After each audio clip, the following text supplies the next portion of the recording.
أعوذ بالله من الشيطان الرجيم بسم الله الرحمن الرحيم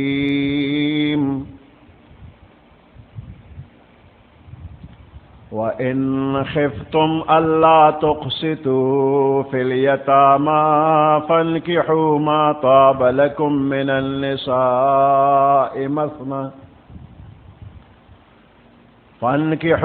طاب لكم من النساء مثنى وثلاث ورباع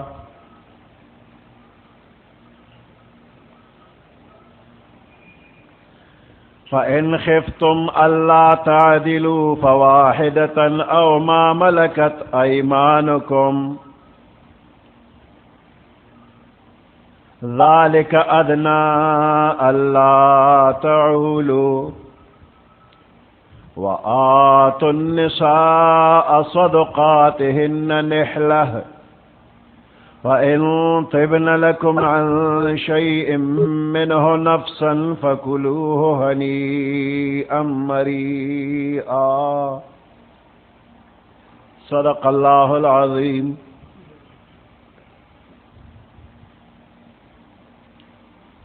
سورة النساء سلورم سپارہ دریم نمبر آیات.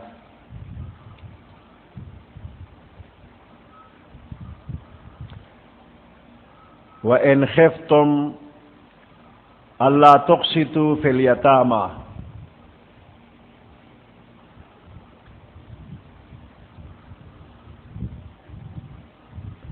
یتیمہ جنہیں چپلار بے وفات شو او دا با نابالغ پاتی شوا نو دا با دا خپل ولی پا تربیت کے اسے دا بیا دغه ولی مثال پتور باندې تر یا د ترزوی د دې جنې مال جیدات تبع قتل چې د رشتہ دارۍ په وجه د نابالغه د دې تر سره یا د تر د زوی سره په مال کې به شریکه وه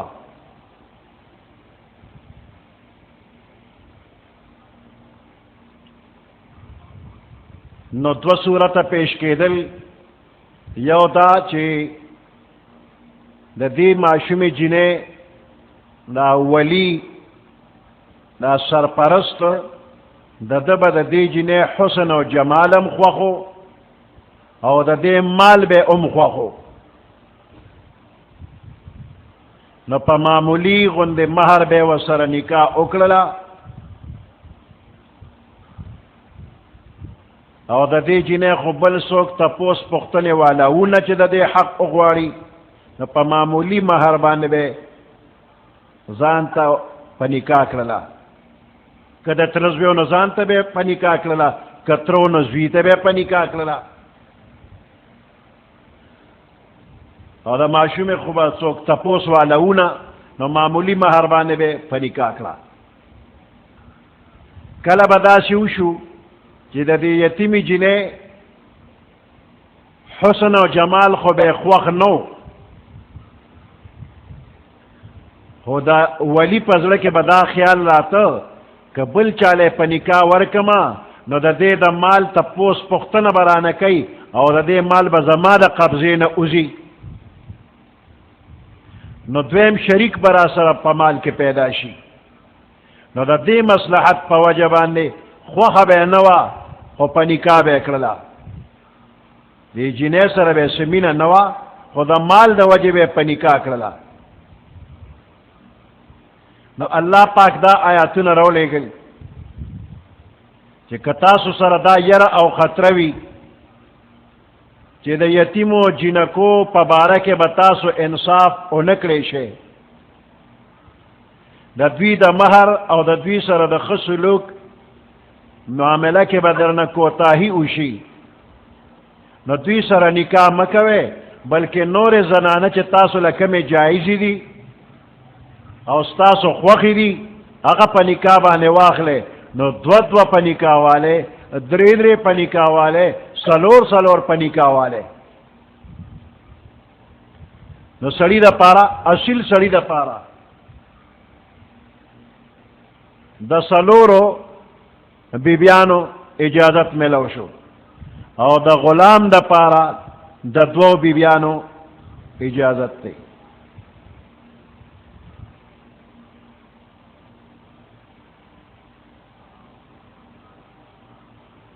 د یتیم جنې سره د نکاح کولو دریم صورت بداو چې دا یتیمه جنې دا به خوخه نه و د شکل نه حسن جمال به پکې نو او مال سره هم د دې متولی د دې سرپرست څه مینه نه وه نو دا جنې به بل چاله ورکړله خو په ظاهر کې دې آیات سره د دې صورت تعلق نشته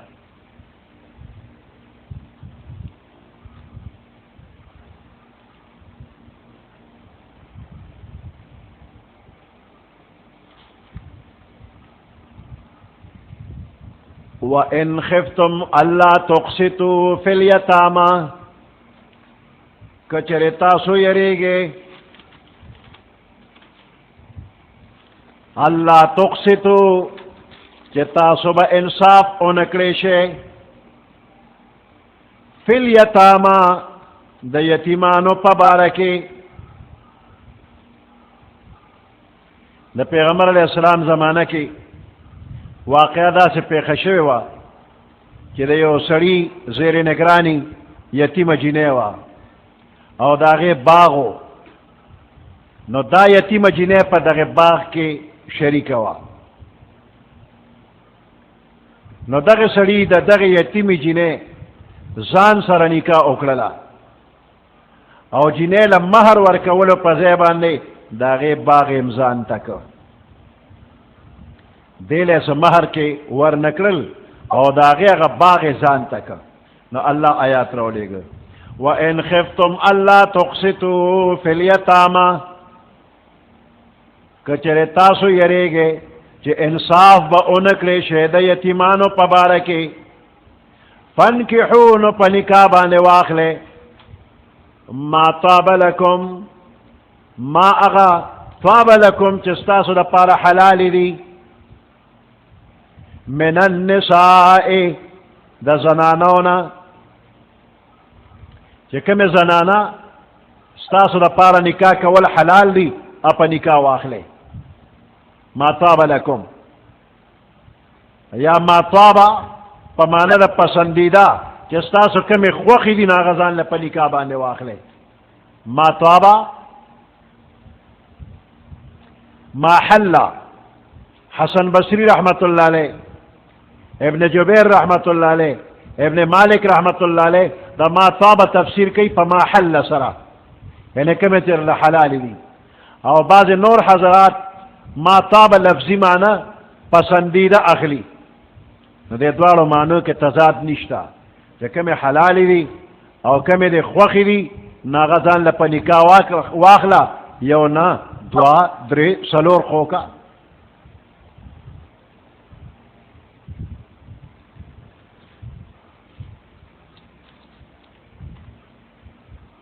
نابالغ جنې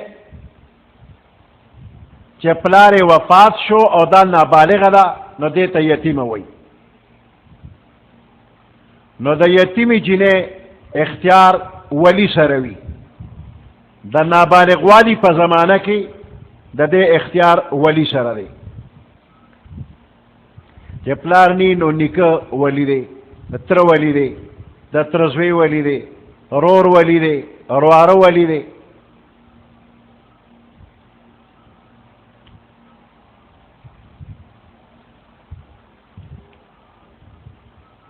نو د نابالغ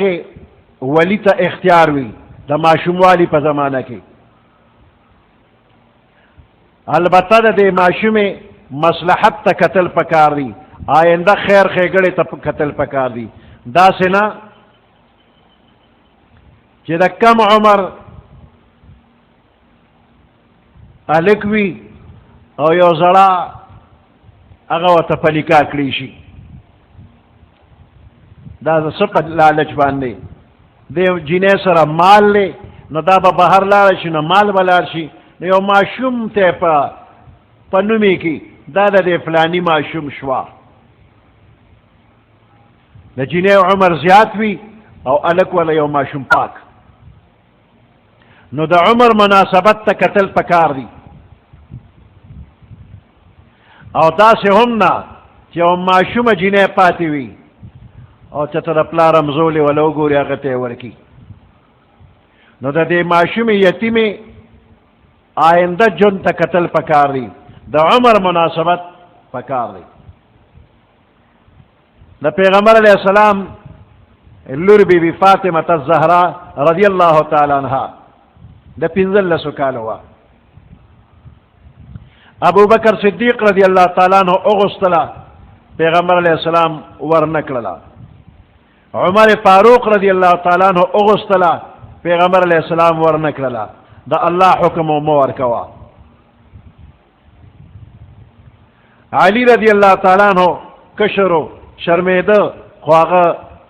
مطالبه وکړه الله حکم وکړ وی ورکا د علی رضی الله تعالی عنہ عمر 21 کالو او د فاطمه بی بی عمر 15 کالو یو بل سره مناسبت یو الله حکم وکړ نکاح ولوکا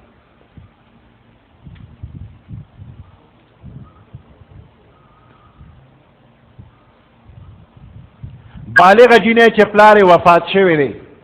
نو اگر چې دا د بالغ کېدلو په وجه باندې خود مختاره ده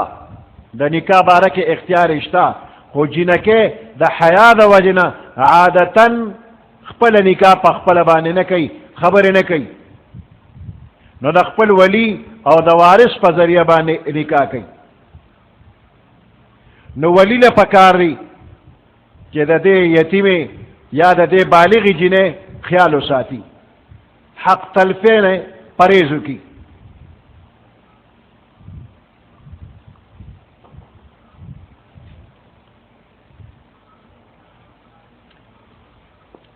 وَإِنْ خِفْتُمْ أَلَّا تُقْسِطُوا فِي الْيَتَامَى کچر تاسو یریگے چه انصاف با اونکرے شے پا حق دا یتیمانو جنکو کے فانکحو پنکابان واخلے ما طاب لکم اغا چه ستاسو خوخی وی ستاسو دا پارا حلالی وی من النساء دا بیبیانونا مثنا دو اوکے و ثلاثا او درے اوکے و ربا او سلور اوکے فَإِنْ خِفْتُمْ أَلَّا تَعْدِلُوا فَوَاحِدَةً امتی دا پارا دا سلورو بیبیانو اجازت شریعت کرے دے وہ پیغمبر علیہ السلام دا پارا دا سلورو حکم نہ دے دا زیادو حکم دے دا زیادو نکاحگانو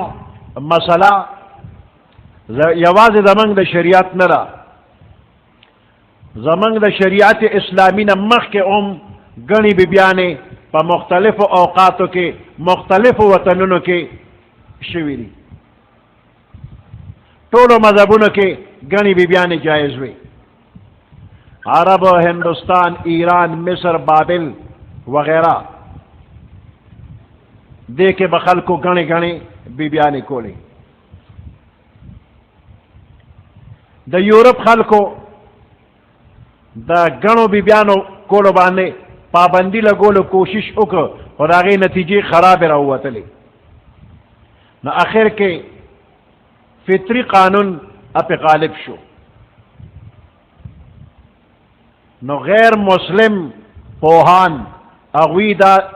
اقرار کرے رے کہ اسلام کم قانون جوڑ کرے رے دا تعدد ازواج دا پارا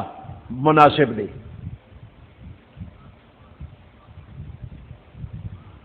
شریعت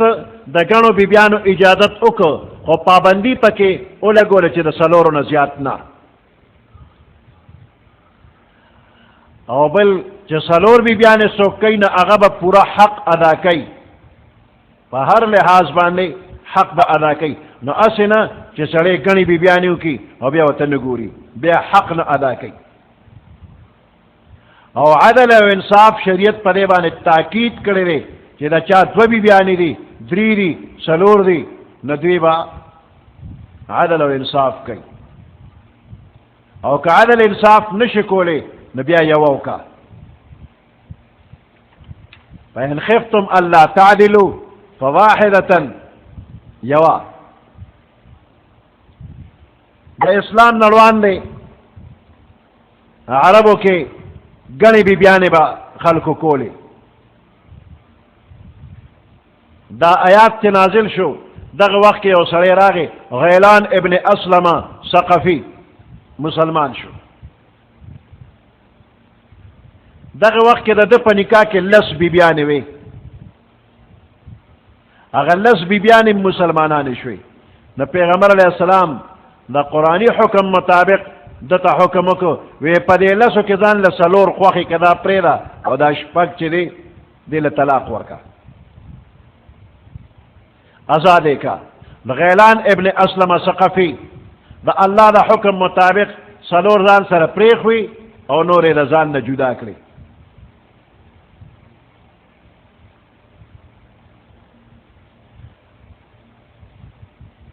د فاروق اعظم رضی اللہ تعالیٰ عنہ په زمانہ کې دې څلورو له بیا طلاق ورکړ غیلان ابن اسلمه دې څلورو له طلاق ورکړ او ټول مال خپل زامنو کې تقسیم کړ نو عمر فاروق رضی اللہ تعالیٰ عنہ ته چې خبر را رسید دا سړی حاضر کړ وی تا خپلو بیبیانو لا طلاق ورکړ دا دې دپاره چې د میراث نه محرومي شي نو دا تا ظلم کړی دی فوراً د دې طلاق نه رجوع کا او د زامنو نه د مال واپس واخله او که داسې دې ونه کړل نو سخته سزا به درکړم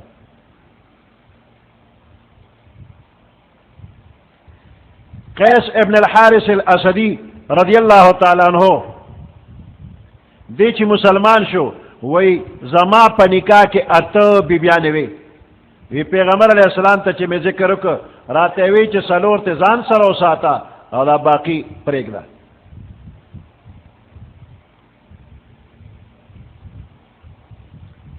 نوفل ابن معاویہ دیلمی رضی اللہ تعالی عنہ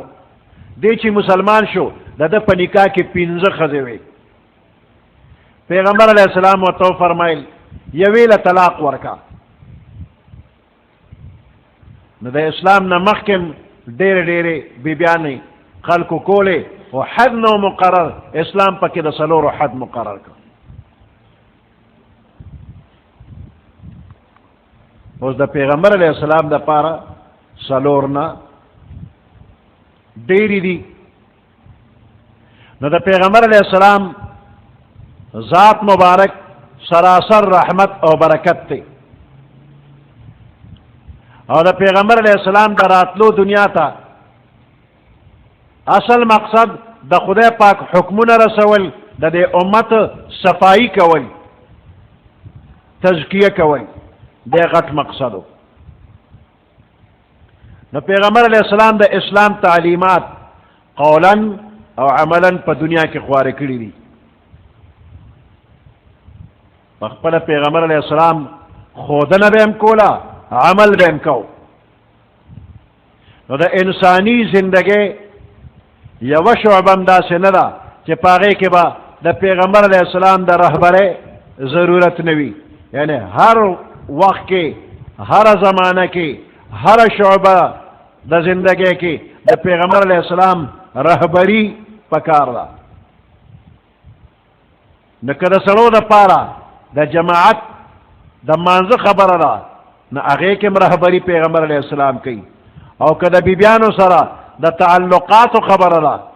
د بچو د پرورش خبره ده نو دې کې هم د پیغمبر علیه السلام رهبري پکار ده نو هر شعبه کې پیغمبر علیه السلام رهبر او رهنما دی په کور کې دننه د امت د بیبیانو سره به د امتیانو څه حال وي دغه ځای کې د پیغمبر علیه السلام تعلیمات پکار دي اوس دا د کور خبرې دي د کور د خلکو نه غیر بل څوک نشي کولی نو پیغمبر علیه السلام ته الله د ګڼو بیبیانو حکم کړی چې دوی سره کورني حالات هغې کې چې د دین کوم احکام دي دوی سره زود کا دوی به امت سره زود کی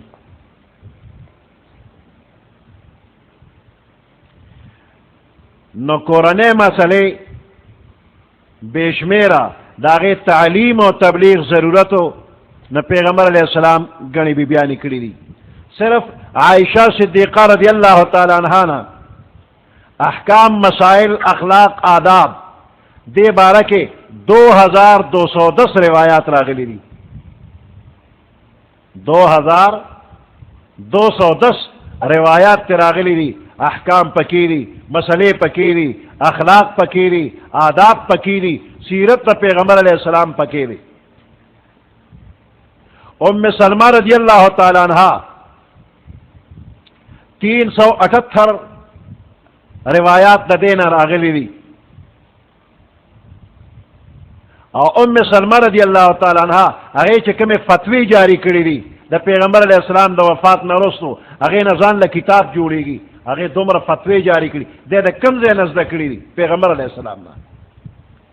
عائشہ صدیقہ رضی اللہ تعالی عنہ دا دے فقہ او فتاوی غم زیاتی دی شاگردان دا 200 لگ بگری دا پیغمبر علیہ السلام دا وفات نرستو 48 کال دے علم خور کردے دی 48 سال دے دا دین علم خلقو تخود لے دی دا مسئلے پا کور کے دا پیغمبر علیہ السلام نزدکلی شوی دی نو دا مثال پا طور باندے دا دے دو بیبیانو اجمالی حال چی دا نور تفصیلی حال شروع شی نو دا دین دیر لویا حصا چی اگر کور کے دننا دا غیز دکر کی دی شی اگر دا پیغمبر علیہ السلام دا بیبیانو پا ذریعہ باندے امت ترسیدی لی دی نو پیغمبر علیہ السلام که گنی بیبیانی کری دی نو نفسانی خواہش باندے ندی کری بلکہ دینی مقصد باندے کری دی چی دا دین مسئلے خلقو تورسی گی اور نفسانی خواہش پکے نشترے زکا پیغمبر علیہ السلام معصوم دا گناہ پاک دا قریش پا مخ کے زندگی تیرہ کرے دا 25 کالو پا عمر کے دا یو پوخ عمر زنانہ سر نکاح کرے خدیجۃ الکبریٰ رضی اللہ تعالی عنہ چا اگر سلویخ تو کالوا پیغمبر علیہ السلام دا 25 کالو دغی عمر کے میاشتو غار حرا کے بے وقت رو عبادت بے کو نوری نکاگانے نوے 50 کال عمر پورے پیغمبر علیہ السلام بلی بی بی سر نکاح نو کری دا زوانے دا نوجوانے مدوا دا مکی دا خلق پا مخ کے وا دا مکی مکرمی کافرانو پیغمبر علیہ السلام تا ہر قسم الفاظ ویلی دی چاوتا جادوگر ویلی دی چاوتا شاعر ویلی دی چاوتا لیونی ویلی دی چاوتا دروغجن ویلی دی ہر قسم الزامات لگولی دی خدا چانی دی ویلی چی نفسانی خواہش بانے دونو و دونیم کری دی یعنی اگر خلقو دا اعتراض نہ کرے او نہ دا اعتراض دے نو دا زوانے 50 کال عمر پا تقوا کے تیر شوی دے دا دنیا دا خوندور سیزنو خوندے نہ دے اغشتے زان لا عبادت کے مشغول لے نو کہ نفسانی خواہشات وے نو دقے زمانہ وا دا 25 سال نہ 50 سال پورے صرف دا خدیجۃ الکبریٰ رضی اللہ تعالی عنہ سرو دا غید وفات نہ رستو بیا دا سودا بی بی عائشہ بی بی رضی اللہ تعالی عنہما دی سر ودن شوی دی او سودا بی بی خود پیغمبر علیہ السلام کور تراغل دا او عائشہ بی بی معشوم واغد پلار پکور کی نکاح اوشلا خود اخپل مور پلار پکور کی وا بیا پا 2 ہجری مدینہ منورہ کے پیغمبر علیہ السلام کر عائشہ بی بی راغل دا او پا دغه وقت دا پیغمبر علیہ السلام عمر 50 کالو او 2 بیبیانی دا پیغمبر علیہ السلام دغه وقت کی وی دے دینا دا بیبیانو دا گنوالی خبر شروع مخی خوی ووا او 54 سال عمر کی 2 بیبیانی یو کال پس حفصہ رضی اللہ تعالی عنہ سر نکاح کرا بیا سومیاشت پس زینب بنت خزیمہ رضی اللہ تعالی عنہ سر نکاح شوا او دا اتلس میاشتې د پیغمبر علیه السلام نکاح کې بیا وفات شو. د یو قول مطابق 3 میاشتې د پیغمبر علیه السلام نکاح کې بیا وفات شوله. بیا 4 کال د هجرت کې ام سلمہ رضی اللہ تعالیٰ عنہ سره نکاح وکړه. 5 کال د هجرت کې زینب بنت جحش رضی اللہ تعالیٰ عنہ سره نکاح وشوله. دغه وخت کې د پیغمبر علیه السلام عمر 2 کالو. نو په دې دومره عمر کې د پیغمبر علیه السلام 4 بیبیانې وي او امتن د 4 بیبیانو اجازتو. 2 کال عمر کې د پیغمبر علیه السلام 4 بیبیانې وي او د امتن د 4 بیبیانو اجازتو. دینه پس جویریہ رضی اللہ تعالی عنہ او ام حبیبہ رضی اللہ تعالی عنہ سره نکاح شولا او بیا د صفیه بی بی سره نکاح شوی دا. نو خلاصه دا شولا چې 54 سال عمر پورې صرف یو بی بی سره گزاره کړی دا. ان د پیغمبر علیہ السلام عمر 25 د خدیجه بی بی سره 4-5 کاله او بیا سودا بی بی د 58 سال عمر کې 4 بیبیانې شوي او باقی 2-3 کاله کې د پیغمبر علیہ السلام بیبیانې راجمع شوي. نو که پیغمبر علیہ السلام نفسانی خواهش لره نو ولې به قرآن دا آیات پابندی لګولا چې لا یحل لک النساء من بعد دینه پس دل نور حلال نه دي. خپل خواهش به پوره کړو. نعوذ بالله من ذلک. خواهش پکې نو، نفسانی خواهشات نو. او کله انصاف په نظر وکتی شي نو پیغمبر علیہ السلام ته الله پاک د 4,000 پهلوانانو طاقت ورکړو. نو کم از کم 4,000 بیبیانې به کړې ونه نه دي کړې. پیغمبر علیہ السلام ته د 4,000 پهلوانانو طاقت الله ورکړو. نو چې امتی له د یوی یو امتی له د 4 بیبیانو اجازت وي نو چې پیغمبر علیہ السلام کې د 4,000 سړو طاقتو نو 14,000 نو 4,000 نو 4,000 هم نه لیکړي.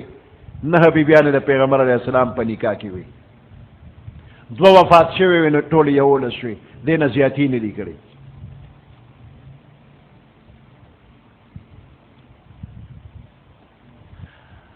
پیغمبر علیہ السلام یو بی بی کړي د ام سلمہ رضی اللہ تعالی عنها چې هغه سره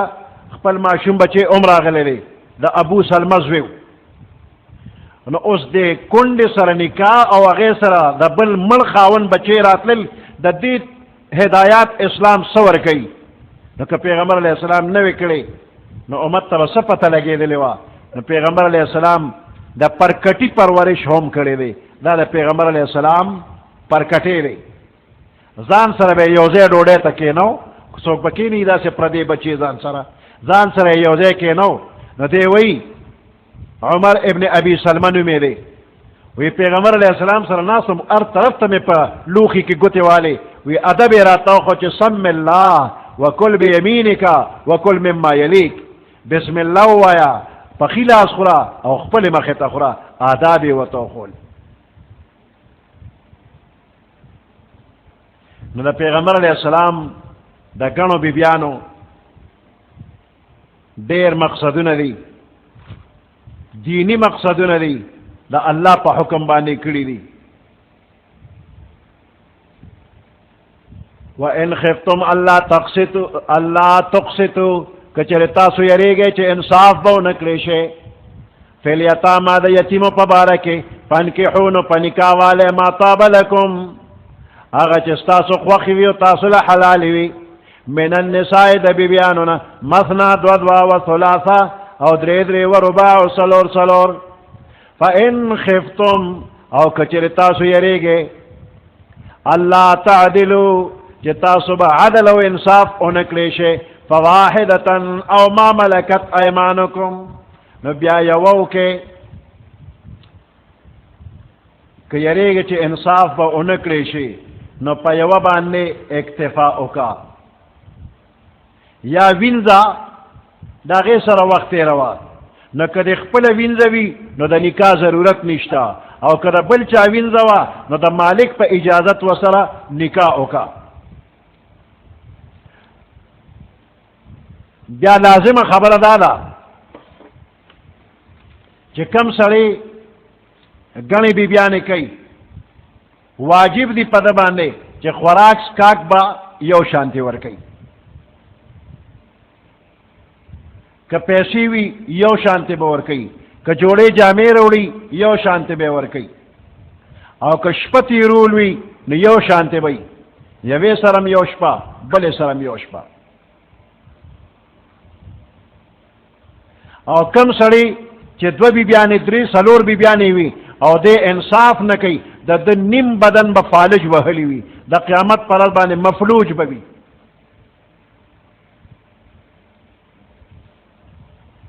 او چې کومې سره زیاتی کېږي نو هغه ټوله شپه او ټوله ورځ خیرې کوي. یوې ښځې له چا تسلي ورکوله چې خیر دې خفه کېږه ما، که تا ته ښه نه ګوري او هغه بلې ته ښه ګوري نو د دې وی دا نتیجه چې دی به د قیامت پر ورځ باندې نیم بدن به سخا وي، هغې وی خدای دې ټول سخا کړي. نو دا خیري دي، نو ځان ازاري کوه ما، انصاف به کې. نو انصاف ګران کار دی. یو د زړه بې اختیاره مینه ده، هغه د چا په وس کې نه ده. نو دغه بې اختیاره مینه باندې نیولې نه، خو اختیاري ته ور باندې چې څومره ستا اختیار دی نو عدل او انصاف وکې. نو پیغمبر علیه السلام د خپلو بیبیانو سره مکمل عدل کړی دی، انصاف یې کړی دی. خو بیا هم د عایشې بیبي سره د زړه مینه یو پوټې زیاته وه، نو په هغې د الله نه معافي غواړي. اللهم هذا قسمي فيما املكو، یا الله دا خو زما برابروالی او تقسیم دی چې څومره زما اختیار دی، فلا تلمني فيما تملك ولا املكو، نو ما ملامت کوا، ما منی څه په هغې چې تی مالک او زه مالک نیم، زما اختیار کې نه ده. نو پوره برابروالی کول په دې باندې څوک قادر نه دي. ولن تستطيعوا ان تعدلوا بين النساء، الله فرمای وی تاسو طاقت نه لرئ چې د دوو بیبیانو په منځ کې به عدل او انصاف وکړئ. فلا تميلوا كل الميل، نو یوې طرف ته بالکل جھکاو مه کوه، یوې ته مایل کېږه مه چې دا یوه پرېږدئ او یوه دې ښځئ. نو عدل او انصاف ګران کار دی. مولانا اشرف علی تانوی رحمت الله علیه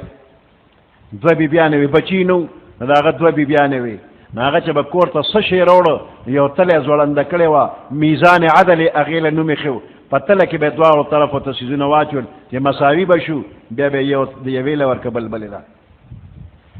د دویمې درېمې څلورمې ښځې ضرورت کلی چې د سړي یوه ښځه وي او هغه د ده پوره حق نشي ادا کولی، پوره خدمت نشي کولی، نو د خدمت دپاره دویمه درېمه څلورمه دې وکړي. یا بچي یې نه وي، نو چې بچي نشته د دې نه نشته، نو کېدای شي دی بلې نه وشي، نو دی بلې نه نشته بلې نه وشي. نو په دې تمه باندې دویمه درېمه څلورمه به وکړي چې بچي مې وشي، نو چې د چا بچي م شته او مخکینی بیبي یې حق م ادا کوي، نو بیا دویمې ته ساجت دی. یا یو سړی داسې دی چې هغه له خدای قوت دومره ورکړی دی چې هغه وایي که زه بل واده ونه کړم شاید چې د ګناه کار کې به مبتلا شم، نو داسې سړي له بیا پکار ده. خو عدل او انصاف پکې ډېر ضروري دی.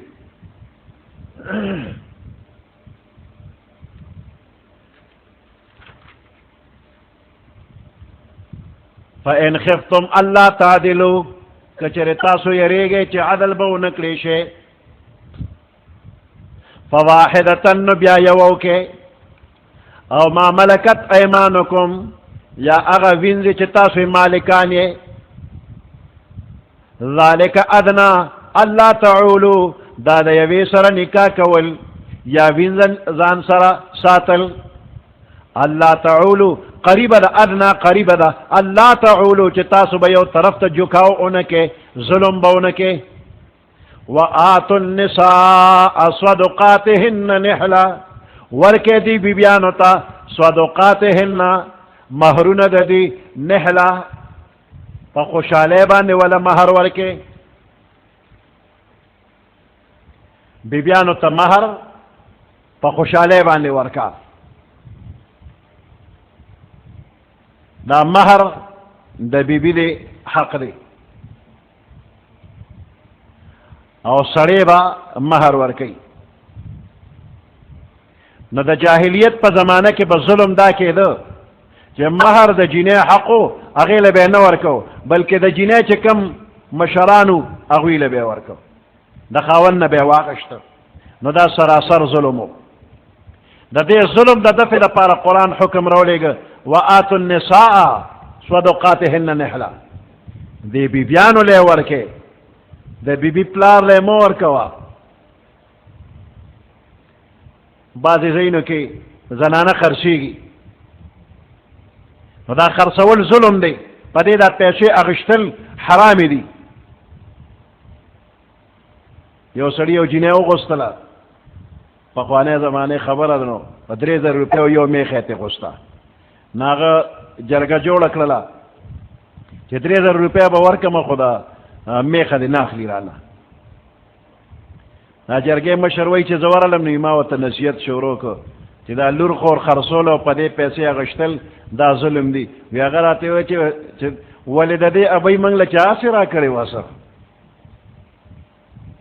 بیا میں ہوتے چی اگوی خودر بانے ظلم کرو نو تخو ظلم مکا وکنا وی چی خدا پریدا دا پا دے پیسے ناخلما خودی چی دا پیدایش نا تر اسا پوری سونا خوراک کری صاحب کتاب اوکا سونا پہ لگی دی خوراک ہے کنا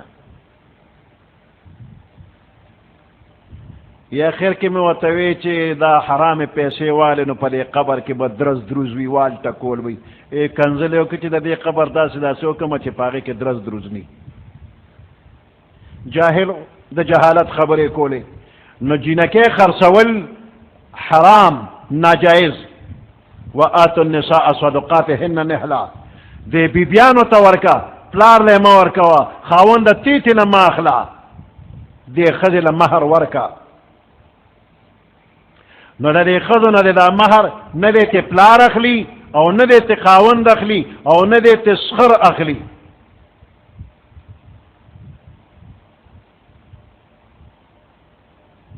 او کلا دا سیوشی چی مہر خو ورکی مقررتیا اوشی خو بیا سڑی راشیو و دوڑا دبو شروع کی چی دا مہر برا تبخی مہر برا کے دا مہر تی نغواری نو اس کا دا مہر والا دا سڑی والا دا خد پریدینا خدوی زا مہر غوارما نو بس وال تا کولو جنگ جگری دی کورنا با دوزخ جوڑ شی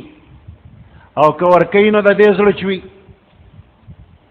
وی اگر کچھ منہ سے کہتا ہوں مزہ الفت کا جاتا ہے اگر چپکا ہی رہتا ہوں کلیجہ منہ کو آتا ہے خزوئی کا چپ پاتے کے گما مہر رانا ٹول اخلی کتے غوالم کور میں روانی گی نا مجبورے نا پرے دیوتا زڑے نرے دی سڑی دا پاردا حلال لری فقوا بدا افغانستان نا طالب را پورے وطا پاکستان تا سبق لبراتا یو صاحب خبر کولا ویچے برا پورے وطا نظان سرس نقد پیسے ز جوڑا جامع وغیرہ دا بو سرون سڑے بو تمخ تولالون ٹوپک بے وطاو دیو پسینہ بے وطا ٹوپک کے خوچ دا سر سری دا کیرا نا بے تواغشتا کہ گڑے بو آگا بے تواغشتا دا کمبل دا صادر دے دا سر نکس کولی زما بیدی دسی لگڑوی ہوتا دے پر ایک کل صادر کے دام کیلا نار سے بے تواغش بے وطی دا قیامت مسئلے دیری پیچی دا دیو گرانی دی دا مسئلے بدل تخلاص سکو اگا غریب بدا یری خواکی خوچ دوایا ویدارا تا ارس او بخا نی آگا بوتے چی ما بخلی دی تا ٹوپک پہ پروتو کنا اے نکنا پر رضا پا خوشالے پا خندے را تو بخا دا آگا غریب با وقیو تختے دل چی ما بخلی دی بیا به ورته چې روان شه خو شاته به ګورې نه که دې وکته نو سر به دې الوتې وي نو هغه غریب به د یارې غوږ هم نه خوځو نیغ به روانو چې د نظره به پناه شو نو هر څه به یې راوچت کړو او کور ته به یې راوړل یو ډېر ښه سړی را باندې پېښ شو په خندا خوشحالۍ دا هر څه راته دا خندا خوشحالي دا رضا دا بخنه چې ښځې باندې تماچه کېرې چې دا هر څه راته وبخو دسخط وکړو ګوتو لګوه دا ظلم دی دا بخنه نه ده د قیامت په ورځ به د دې تپوس کېږي په خوشحالۍ ولا ورکه نحله په خوشحالۍ باندې به یې ورکې ته په خوشحالۍ ښځې ته مهر ورکه به یې خپله قبضه کې والي تا سره یې جون ښه تېرېږي په خپله به یې درله درکړي واخله ستا شو تې مه غواړه او چې زامن دې پیدا شي د هغوی ودونه کېږي نو دا ښځه په کالو مالو څه کوي هم دا خپل کالي په خپله راولي خاوند لی ورکړي زه دې فلاني له واده چې کوې نو دا پکې ولګوه هم تا ته بیا پرېږدي دقه وخت کې دا اوس په خپله رضا ورکوي او دا ته چې مخکې غواړئ نو دا ظلم دی نو په ظلم اخیستل حلالېږي نه پیغمبر علیه السلام فرمایي الا لا تظلمو خبردار شه ظلم مه کوئ الا لا يحل مال امرئ حلال نه دی مال د یو بنده الا بطیب نفس منه مگر د هغه په د زړه په خوشحالۍ باندې جایز دی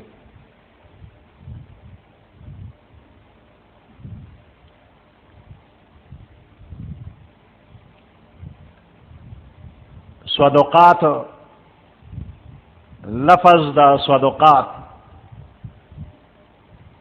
صدقه او صداق د مہر ته وی دا نوم ولا داسې کېښودی شو چې ځکه چې په دې کې صدق ښکاره کېږي د میلان د سړي دی ښځې ته د صدق ماده پکې ده